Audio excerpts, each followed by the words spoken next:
L'automne arrive, les arbres se débarrassent de leurs feuilles, énergie trop précieuse qui, désormais, perle le sol. Le temps s'allonge et devient plus humide. Les montagnes se coiffent d'un chapeau blanc, signe que les températures retombent. Mes pas s'activent. Le chemin que je prends s'éloigne au plus loin des routes. Sinueux, entre les feuillards centenaires. Le murmure des feuilles glisse entre les troncs. Cet amas de bois n'est que forêt tortueuse. Les troncs nueux peinent à s'avancer vers le ciel. La forêt a peur des sommets. Elle laisse la place aux alpages, préface de la montagne, côtoyant les falaises et ses habitants. Un chamois m'accueille, présence implacable de ses hauteurs. Mes pas se séparent petit à petit du chemin, rejoignant le plus haut de ce plateau. Accueil chaleureuse du soleil qui bientôt se fait enfermer dans l'infinité du ciel par une langue de brouillard venue embrasser les monts et sommets. Un vrombissement s'émancipe des forêts, témoin des ébats. Un chant s'élève du feuillage, rauque, puissant, transcendant. Ça y est, le brame du cerf a commencé. C'est ici que je choisis cette année de venir écouter cet orchestre symphonique. Ici, une plume volette, petit être de vie qui ne s'arrête jamais. Perdu entre forêts denses et plateaux dégagés, là où demeure le ciel de l'incertitude, changeant, sombre et clair, froid et orageux. D'où s'échappe l'eau sous toutes ses formes, en forme de gouttes, d'étoiles, de grêlons, ou encore assez fine pour que personne ne puisse la voir, mais que chacun puisse témoigner de sa présence. Sensation invisible. L'esprit vagabond, j'avance jusqu'à ce point. Imaginez de loin un bloc de roche, à bonne distance des cerfs, en hauteur pour entendre leur ferveur. Je m'installe, la brume effaçant toute trace des êtres peuplant cette crête. Le vent reprend ses droits, poussant les nuages et libérant la vue, libérant la vie. Un troupeau de chamois plonge dans une combe, juste le temps de prendre conscience de leur présence. L'homme est désormais installé, se mêlant au paysage, tentant d'être discret face à des bêtes connaissant la place de chaque rocher.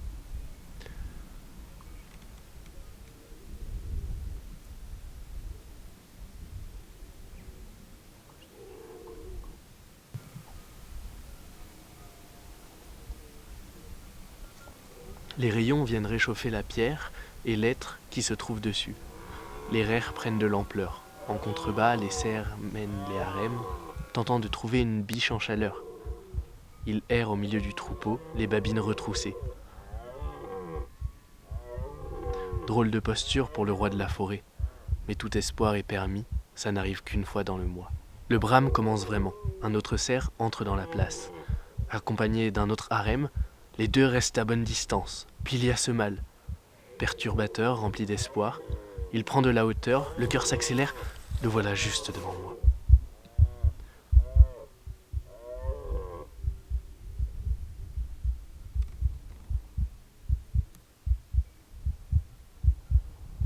J'hésite, mais c'est trop fort.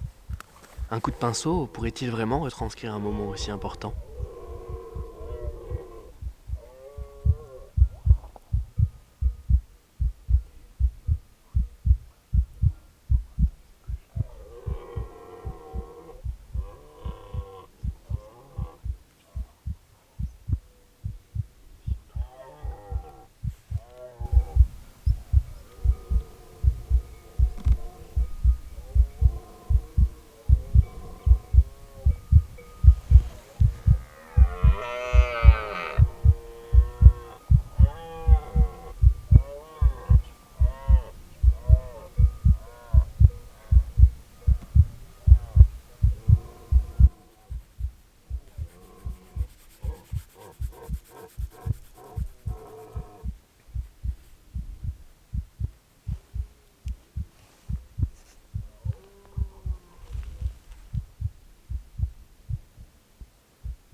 d'intensité, quelques secondes d'importance et le voilà reparti, droit sur un daguet qui, visiblement, ne pouvait s'en prendre à ce genévrier.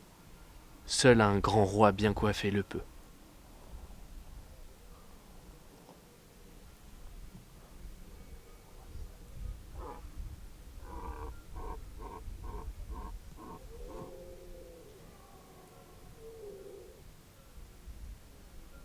La soirée se poursuit, les rencontres, et lorsque le temps change d'humeur, tout se voile, ramenant l'intimité au château. Roi et reine peuvent désormais écrire leur histoire bien à l'abri des regards. Bon, il y a le brouillard qui est revenu, puis il fait bientôt nuit, d'ici une demi-heure, on verra plus rien. Il y a les cerfs qui brament en dessous. J'avais pas trop prévu ça, parce que du coup je peux pas vraiment me déplacer.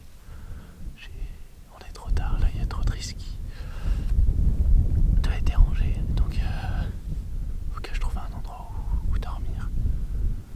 Je pense que je vais me mettre juste là en dessous. Comme ça demain j'aurai pas à bouger pour faire mon affût. Ce sera ça de dérangement au moins si jamais. Et puis on va voir comment ça marche pour faire un truc à peu près plat. Ça c'est une autre histoire.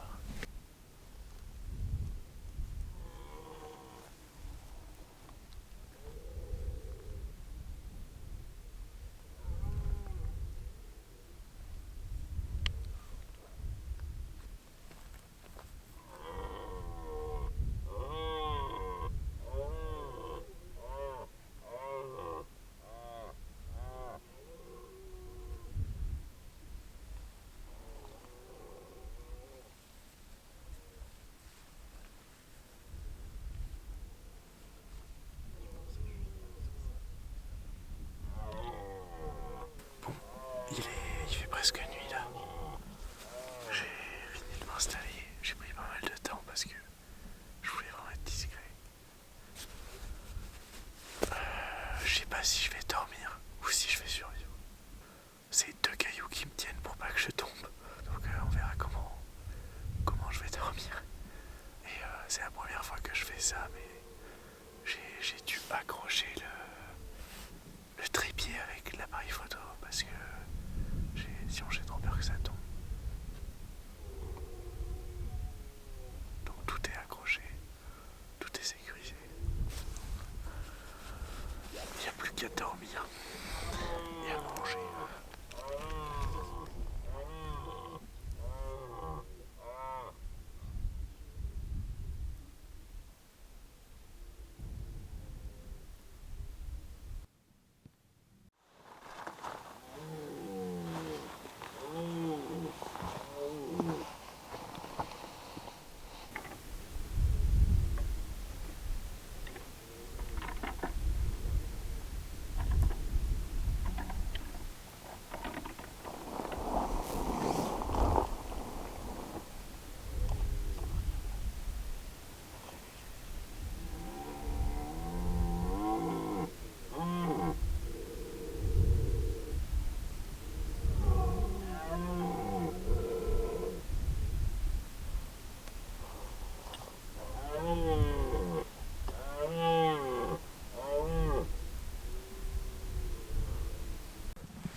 Il est 6h30, il y a le jour qui est en train de se lever.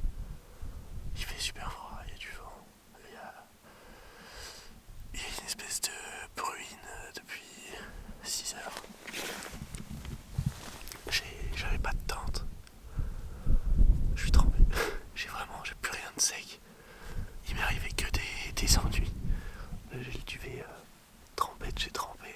Il tient plus du tout chaud. J'ai le tapis de sol hier, en voulant bouger un peu, je l'ai percé, donc j'ai dormi sur les cailloux. J'espère au moins qu'il y aura des cerfs, mais c'est pas dit. Avec le brouillard, je vois pas 20 mètres.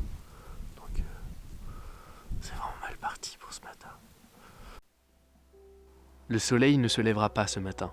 Il cède sa place à cette brume remplie d'humidité qui, lorsqu'elle laissera de courtoises manières le plateau se dégager pour quelques minutes, laissera tomber la grêle et la pluie. Curieuse manière d'accueillir les visiteurs.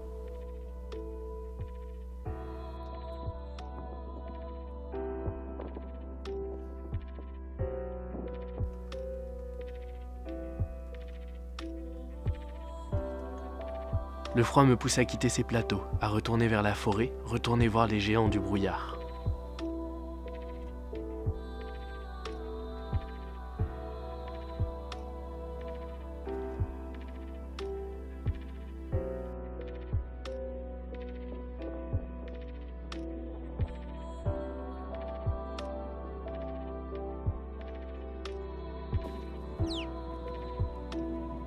Ce matin, le brouillard fait jaillir des formes, le minéral devient animal, tout se fond et se confond.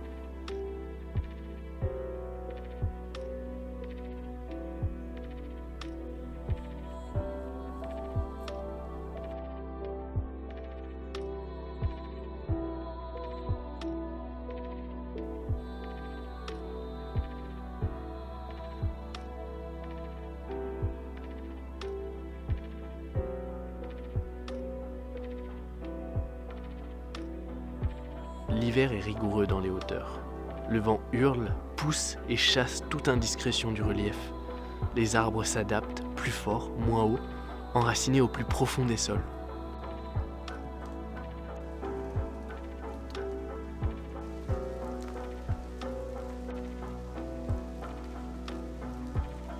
Leurs troncs transpercent la brume, accueillent heureux à tous ceux qui s'en approchent.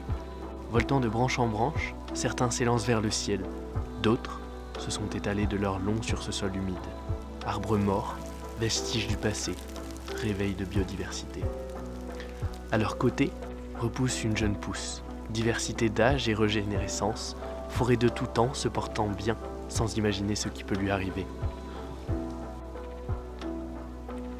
J'avance lentement, mes pas se fondent au bruit des gouttes qui s'attaquent au sol rempli d'entrain. Les feuilles ne craquent pas, une règle s'impose, apprécier la lenteur pour voir avant d'être vu. Appréhender avant de déranger.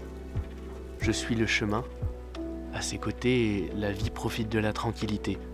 Je me fonds en son cœur, reprenant la place du sauvage, reprenant cette place qui a été oubliée et qui nous est due.